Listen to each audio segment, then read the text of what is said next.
Pasca konten debat Gubernur Jawa Barat Deddy Mulyadi dengan seorang remaja, warganet menyebut konten tersebut adalah settingan. Sebab menurut warganet, remaja dalam forum tersebut dinilai terlalu berani membantah Gubernur Jawa Barat Deddy Mulyadi. Ya, Bapak kan bisa lihat dulu latar belakang saya. Misalnya saya miskin atau enggak, terus mampu bayar atau enggak. Kamu miskin nggak? Iya, miskin. Saya mengakui. Kenapa miskin? Pengen hidup bergaya, sekolah harus ada perpisahan. Orang miskin tuh prihatin membangun masa depan. Seluruh pengeluaran ditekan, digunakan untuk yang positif. Seorang remaja perempuan dari Kabupaten Bekasi melayangkan kritikan terhadap Gubernur Jawa Barat Deddy Mulyadi terkait dengan penghapusan kegiatan wisuda dan penggusuran rumah di bantaran kali yang digencarkan Deddy Mulyadi. Usai videonya viral, kolom komentar dibanjiri beragam kritik warganet.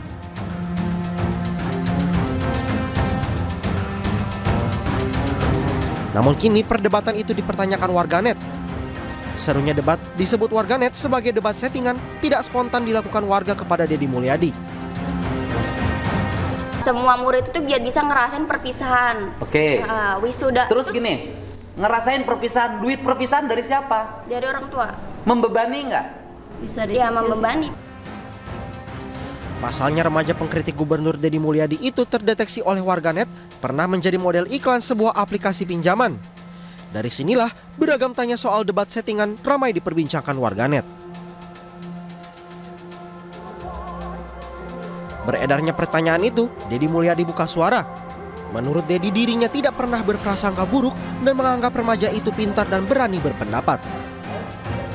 Terkait konten kemarin ada yang menyebut bahwa konten kreator tersebut disetting, Pak. Saya emang nggak berprasangka baik, nggak berprasangka buruk. Saya berprasangka baik, anak itu pinter dan anak itu berani sehingga mau menyampaikan di depan gubernur. Tetapi tugas gubernur adalah mengarahkan agar argumentasinya memiliki dasar hukum yang kuat. Pendapatnya bukan hanya dirinya sendiri. Orang tuanya boleh wisuda, orang tuanya boleh perpisahan. Cuman 1 juta doang itu bagi keluarga mereka. Tapi keluarga yang lain itu sangat berat. Deddy Mulyadi menambahkan bahwa tugas dirinya sebagai gubernur untuk mengarahkan agar anak-anak seperti remaja yang mendebatnya memiliki kecerdasan yang digunakan untuk kebaikan. Tim Liputan iNews melaporkan. Sementara itu pemirsa, pemerintah Provinsi Jawa Barat berencana menerapkan program wajib militer bagi anak-anak bermasalah, terutama yang terlibat dalam geng motor dan tawuran. Kebijakan ini diharapkan menjadi solusi tuntas untuk menangani kenakalan remaja yang kerap terjadi.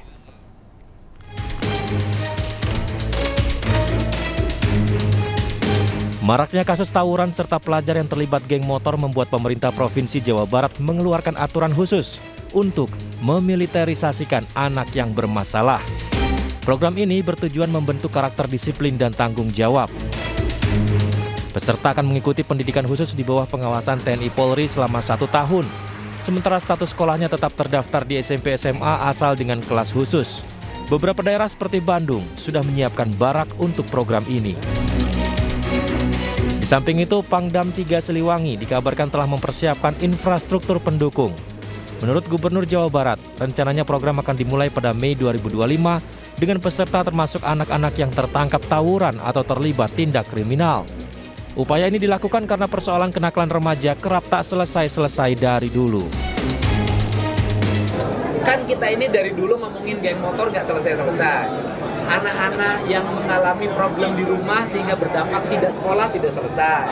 Hari ini kita akan merumuskan dengan para bupati wali kota. Nanti anak-anak yang orang tuanya sudah tidak sanggup lagi untuk mendidik, nanti akan kita wajib militerkan. Ya? Udah, nanti kabupaten kota ada beberapa kabupaten yang sudah siap. Nanti mana sih anaknya? Nanti ada anak yang tawuran di jalan, kita akan bawa. Nanti saya panggil orang tuanya mau gimana? Sanggup masih mendidik atau kita sekolahkan di sekolah militer? Nanti di komplek tentara atau di komplek polisi kita sekolahkan di situ selama 1 tahun, minimalnya 6 bulan sampai dia berubah. Ini bagaimana cara kita harus mulai cepat lagi, nggak bisa lagi terus-terusan wacana dari dulu geng motor nggak selesai-selesai, harus tuntas. Pemerintah menegaskan program ini akan dipantau ketat untuk memastikan tujuan pendidikan tercapai serta mengurangi tingkat kenakalan remaja. Dari Bandung, Jawa Barat, Elvan David, iNews melaporkan. Keluarga Mbah Tupon mencari keadilan setelah sertifikat tanah yang akan diwariskan ternyata telah berubah nama dan diagunkan ke bank. Mbah Tupon diduga menjadi korban mafia tanah dan terancam kehilangan tanahnya seluas 1.655 meter persegi. 1.655. Inilah Heri Setiawan, anak Mbah Tupon yang menunjukkan tanah milik Mbah Tupon di mana sertifikatnya berubah nama tanpa sepengetahuan Mbah Tupon. Pihak keluarga telah melaporkan kejadian ini ke pihak kepolisian. Mbah Tupon tinggal di Bantul, Yogyakarta, diduga menjadi korban mafia tanah dan terancam kehilangan tanahnya seluas 1.655 meter. Keterangan anak Mbah Tupon, peristiwa ini diawali mantan anggota Dewan inisial BR yang membeli 298 meter persegi tanah Mbah Tupon. BR kemudian menawarkan bantuan untuk memecah tanah sisa milik Mbah Tupon menjadi 4 sertifikat. Di saat waktu pengurusan yang sangat lama, tiba-tiba kemudian sertifikat berubah nama. Pihak keluarga Mbah Tupon pun menuntut pertanggungjawaban ke BR. Awalnya dulu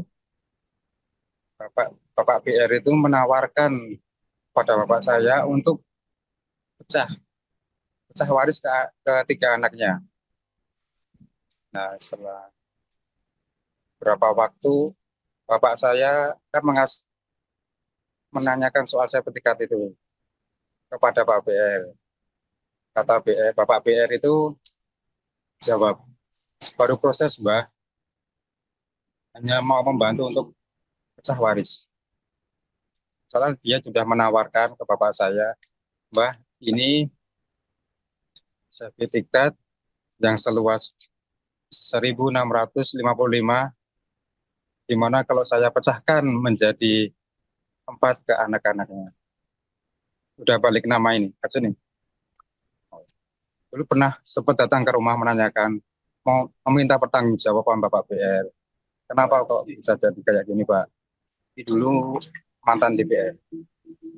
Ya, saya dan keluarga berjuang untuk mempertahankan hak miliknya bapak saya. Sudah dilaporkan ke Polda DIY. Kenyataan pahit lainnya, sertifikat yang sudah berubah nama tersebut ternyata diagunkan ke bank dengan nilai pinjaman 1,5 miliar rupiah. Kasus ini pun sudah sampai ke pihak kepolisian dan Kementerian ATR BPN. Dari Bantul, Yogyakarta, Trisna Purwoko, iNews melaporkan. Kembali di iNewsroom, pemirsa, Gubernur Jawa Barat Deddy Mulyadi mengeluarkan larangan wisuda untuk jenjang TK hingga SMA di Jawa Barat. Menurut Deddy, wisuda lebih tepat diadakan di jenjang pendidikan tinggi.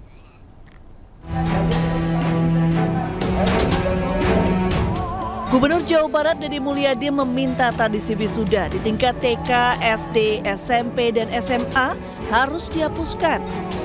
Kebijakan ini bertujuan mengurangi beban finansial orang tua, terutama yang kerap terbebani oleh biaya acara seremonial. Selain itu, menurut Deddy, wisuda lebih tepat diadakan di jenjang pendidikan tinggi. Deddy menegaskan, kebijakan penghapusan wisuda diambil demi kepentingan masyarakat Jawa Barat. Udah kalau jelas kan TK, SD, SMP, SMA tidak boleh ada wisuda. Udah kenaikan kelas, kelulusan. Ada perpisahan selenggarakan secara sederhana di sekolah. Anak-anak bisa main teater, bisa main musik. Kan ada pendidikan seni di sekolahnya. Kan bisa ditonton oleh mereka. Tidak usah lagi panggil band yang 200 juta ke sekolah. Nanti korbannya orang tuanya pinjam Bang Emok. Itu kan yang terjadi.